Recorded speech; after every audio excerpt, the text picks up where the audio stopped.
Alright, in this video we want to talk about Ohm's law. I would like to start with the geometrical representation, go into the symbolic representation of a resistor, and then draw a circuit, a basic circuit, and then talk about Ohm's law. So first of all, if you remember, we have R here, and remember R is the resistivity. It's directly connected to the material, and then we have length.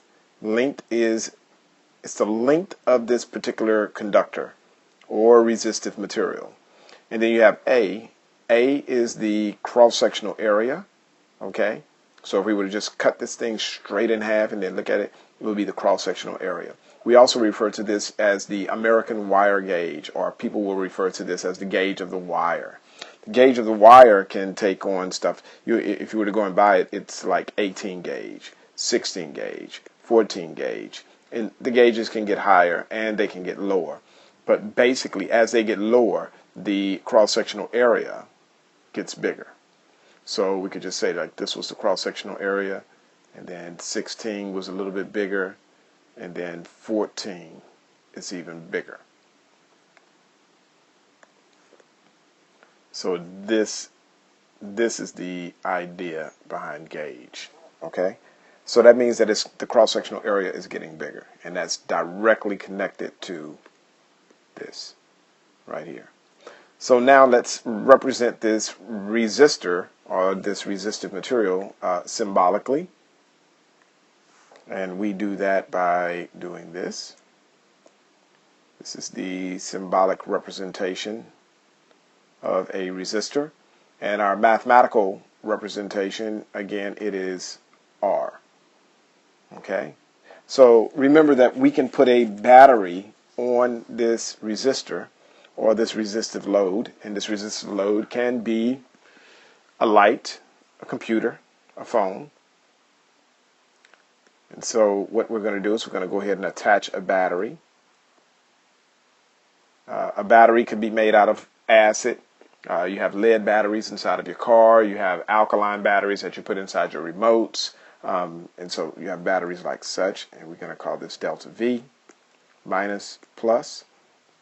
So by convention, our current goes around like so. So we have I is the current.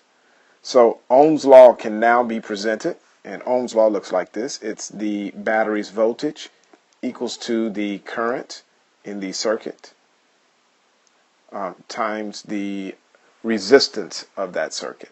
So in this particular case, this would be the amount of voltage being produced from this battery is going to equal to I times R here. Okay, so this is going to be Ohm's law, and that's pretty much it. Another way to kind of think about this is to say, and I believe that a more accurate description would be this, that this would be VR. So you have VR and V sub R, and you have I sub R. And that is where V sub R is going to equal to delta V. So delta V in this particular case is actually equal to V sub R. What is that saying? That's saying that the amount of voltage that's being produced by this battery is equal to the amount of voltage that's being consumed by this resistor. Hopefully that's a little bit clearer. And in this particular circuit, I is going to equal to IR. So it's the same all the way through. In a series circuit, I is going to equal to IR. And that's pretty much Ohm's law. Very, very important. And so that was why I was writing that equation the way I was writing. I was writing it delta V equals to I times R. And it's because of this relationship right here. So that's the math. Okay? Hopefully this helps. Oh, it's one more thing that I would like to mention, and that is, I'll mention it in the next video as well, that as this cross-sectional area right here increases, it's going to decrease the resistance. So basically, if this is all the space that electrons have to flow through, it gets bigger as the gauge gets bigger. So basically, as A gets bigger, our resistance will get smaller. And if the length gets longer, okay, it's directly proportional, that means that the resistance is going to get greater. So as the length goes up, the resistance goes up. As the cross-sectional area goes up, the resistance goes down. Okay? Right. Here we have Ohm's law.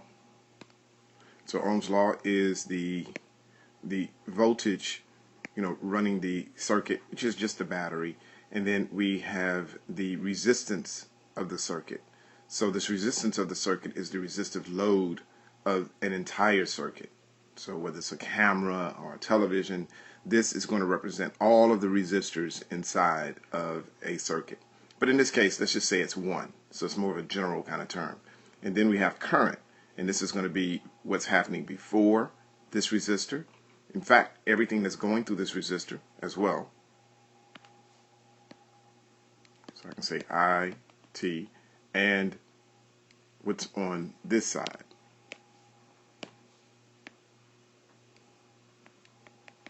Okay, so all of these currents are equal to one another. All right.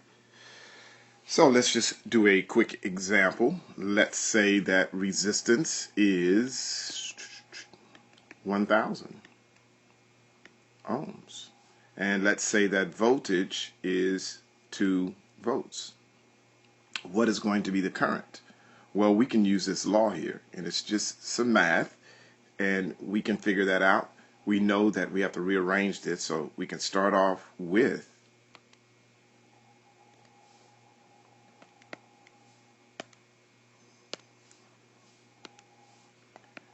delta V is equal to I RT. Now, in order for us to solve for I, we have to divide both sides by RT. Okay. So what do we end up with? Well, we end up with I on this side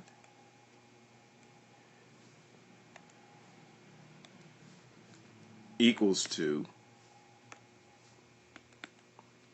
delta V over Ri.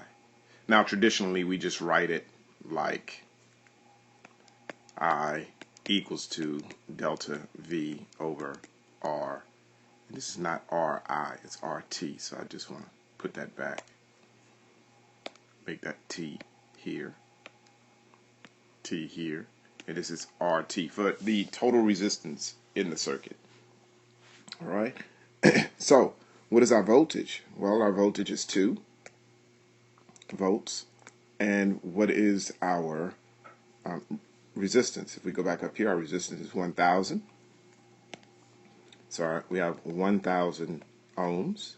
And this is going to end up being, all we have to do is move our decimal place back 3 times. So let's just go ahead and do that. So as you can see, I just used my script calculator. It just shows you that it's 0.002. And we know that since we're looking for current, this is going to be in amps. All right. So I can write it like this.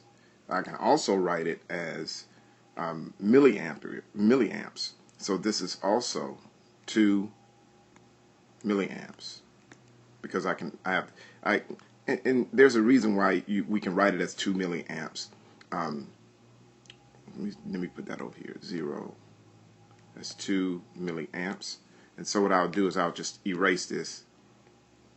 But whenever you go to the thousandth place, this is the same thing. So mathematically, you may not need to know how we do that. I just really wanted to show you that. So if we have 0.002 amps, and we multiply this times 1,000, and I should say, yep, 1,000. If we want to convert this, this is going to be 1,000 milliamps are in 1 amp. So I can do it like that. And this is like a conversion thing. So if I do it like this, then we just multiply 1,000 times 0.002, and we'll get rid of our amps because both of those cancel out, and we end up with 2 milliamps. Or you can just think of it mathematically like this. What we're really doing is we're really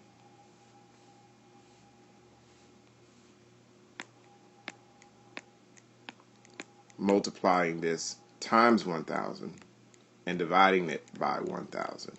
All right, so this is where our milli is coming from. A milli is pretty much 1,000th.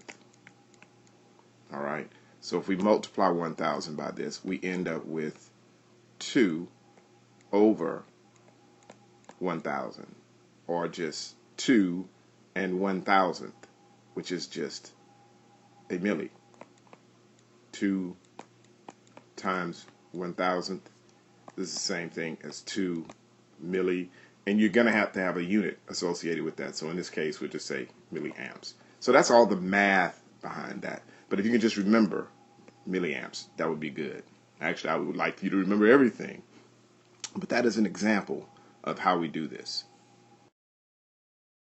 Previously, what we were talking about was resistors are Ohm's law. So this is an example of Ohm's law. You see that we actually have a resistor here, and it's our total resistance for the circuit is 1 kiloohm, and our voltage is 2 volts. And so mathematically we showed that this was 2 milliamps. And so I want to go ahead and just turn this on and show you the same thing. Right now we have our current flowing conventionally to the right. All right. It actually flows to the left because it's electrons, because this is our positive terminal and this is our negative terminal. But aside from that, let's just go ahead and show that we have a current of 2 milliamps. And here it is. And we have our voltage here, and we've not talked about power, but that's what we have. And I can go around this circuit and you'll see that we have a negative 2 amps. Negative 2, if I hit this, it's just going to be 2. But it's just current is itself just 2 amps. I mean 2 milliamps.